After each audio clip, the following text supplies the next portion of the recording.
बिस्मिल्लाहिर्रहमानिर्रहीम। अस्सलाम वालेकुम मुअज़्ज़ज़ दोस्तों, चाँद की गर्दिश के बारे में तो हम रोज़ाना ही एक मैसेज आपके गोशे गुजार करते हैं, लेकिन आज 23 सितंबर बरोज़ जुमेरात को शर्फ़ कमर का टाइम है। चाँद के बारे में बहुत से लोग जानते हैं और बहुत से उस पर अमल भी करते हैं, उनके असरात से फ़ायदा भी उठाते हैं, लेकिन चंद एक लोग इसको बुरा भी समझते हैं। लेकिन अल्लाह तबारक व तआला ने कुरान पाक की सूरह यूनुस में आयत नंबर 5 आप पढ़ेंगे, उसका तर्जमा पढ़ेंगे तो अल्लाह ने फरमाया कि मैंने सूरज को चमकता हुआ और चाँद को नूरानी बनाया।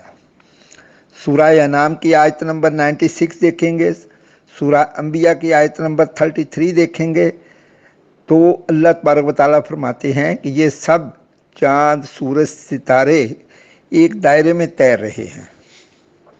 तो अल्लाह तबारक व तआला ने कम से कम 20 जगह पे चाँद का जिक्र फरमाया कुरान पाक में। इस तरह कि मैं आपको 20 आयात कम से कम दिखा सकता हूँ जिनमें चाँद, सूरज और इनके असरात का भी जिक्र है, सितारों का भी जिक्र है।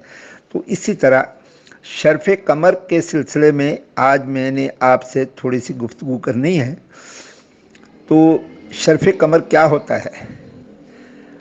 दानिश्वर के मुताबिक, अहले इल्म के मुताबिक, जब चाँद चलता हुआ बुर्ज सौर में से गुज़रता है तो इसको शर्फ़ होता है थोड़ी देर के लिए। शर्फ़ क्या चीज़ है? शर्फ़ एक कबूलियत का टाइम है, जब उस टाइम में लोग अल्लाह तबारक व तआला से दुआ करते हैं तो उसकी कुव्वत चाँद की ज़्यादा होती है, तो वो ज़्यादा असरात देता है, जिसकी वजह से लोग उससे फ़ायदा उठाते हैं, दुआ की सूरत में फ़ायदा उठाते हैं और लोग दुआएं मांगते हैं। और हमारे बुज़ुर्ग तो माशाल्लाह मैंने वो 1960 में देखा उनको, तो वो एक महफ़िल का अहतमाम किया करते थे जिसमें दुरूद पाक पढ़ा जाता था, ज़िक्र अज़कार किया जाता था और इसमें आज़म पढ़े जाते थे और फिर दुआ मांगी जाती थी। ये 2 घंटे का वक्त है। आज 23 सितंबर बरोज़ जुमेरात का दिन जब ख़त्म हो जाएगा, मगरिब की अज़ान हो जाएगी, उसके बाद रात तो जुमे की होगी खैर, लेकिन वही 23 सितंबर के रात को 9:33 से लेके 11:31 तक ये टाइम रहेगा।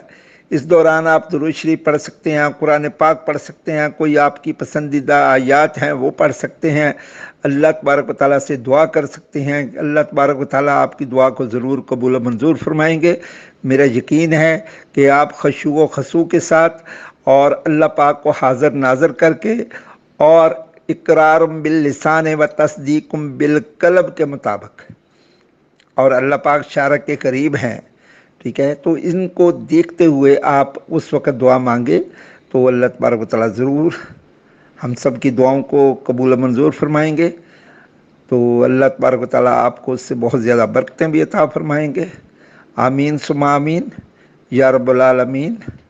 ला इलाहा इल्लल्लाह मुहम्मदुर रसूलुल्लाह। अस्सलामु अलैकुम।